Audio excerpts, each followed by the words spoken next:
Life in the British royal family entails more than just tiaras and trips. The Windsors are known for their strict adherence to several unusual but important etiquette norms and traditions. Being a member of the royal family comes with a lot of regulations and procedures to follow, from how they dress and eat to how they interact with others and how they treat their children and pets. Even those who are not members of the royal family must adhere to the family's strict traditions, norms, and rituals if they wish to marry into the family. The royal family indeed follows a surprising number of odd rules, and we'll talk about it today. Welcome to Lex Live, and when it comes to luxury and lifestyle, we've got you covered. But before we begin, don't forget to hit that like button and subscribe to our channel. Now, let's begin. Dating under the radar.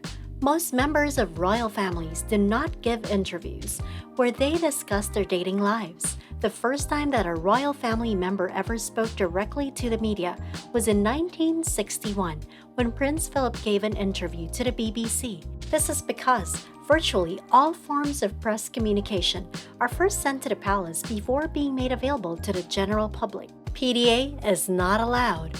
Royal couples are instructed not to have public displays of affection, particularly while conducting official royal business. It is primarily done out of respect for other cultures or international leaders, but it is also done to maintain the image of the royal family as being refined and sophisticated. Strict dress codes.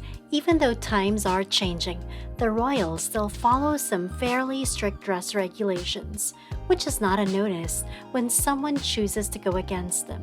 An example would be when Meghan, Duchess of Sussex, wore dark nail polish to the 2018 Fashion Awards, or Princess Diana wore her black revenge dress to the Vanity Fair party. Royal engagements.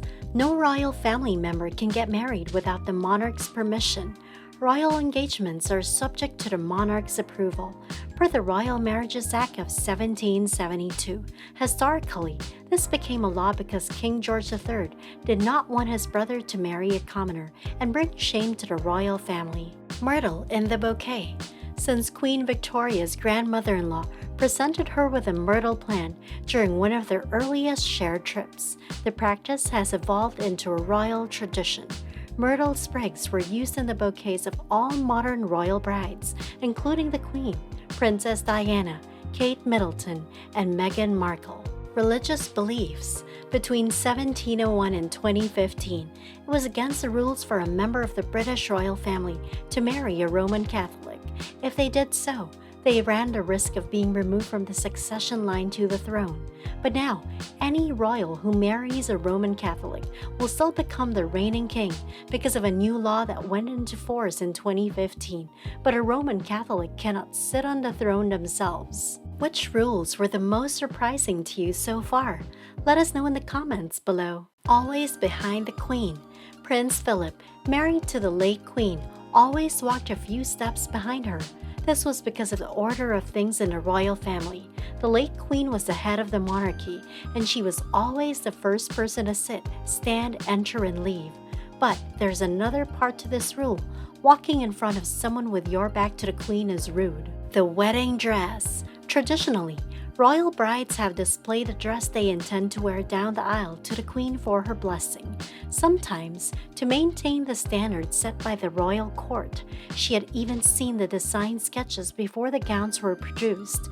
No one should be seen with a short skirt or dress, or with their shoulders or neckline exposed. No bridal parties. The bridal party is traditionally made up of some of the bride's closest friends.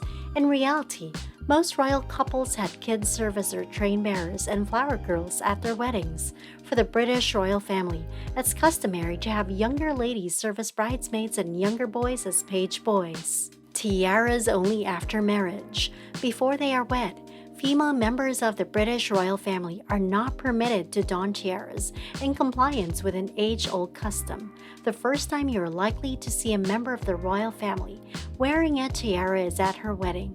This was the situation for Princess Diana, Princess Kate, and Meghan, Duchess of Sussex, who all wore tiaras they had borrowed from the Queen's collection. No nicknames.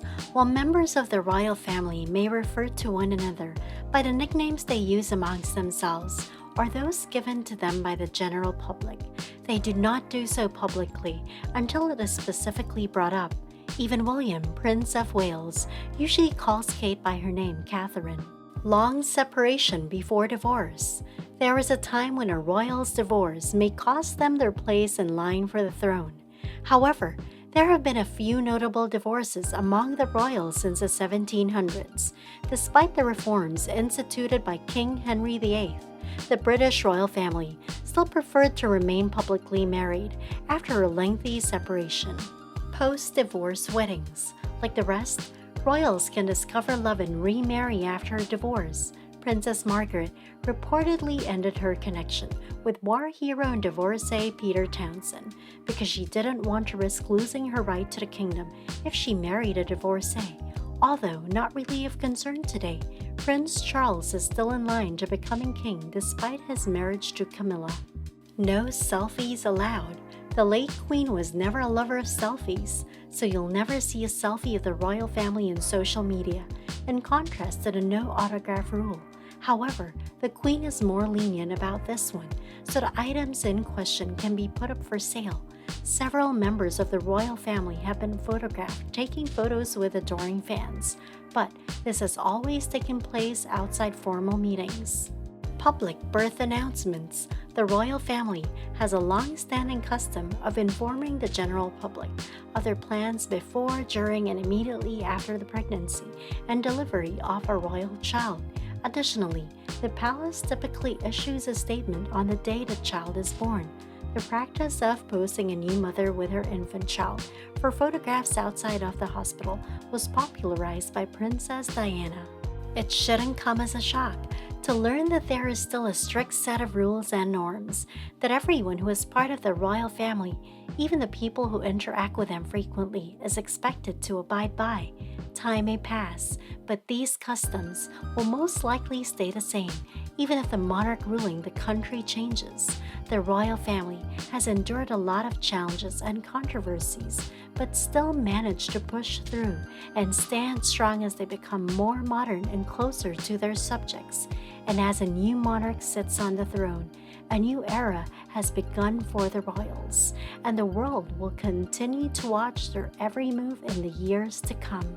If you enjoyed this video, make sure to hit the thumbs up button, click subscribe, and hit the notification bell to receive updates on our latest videos.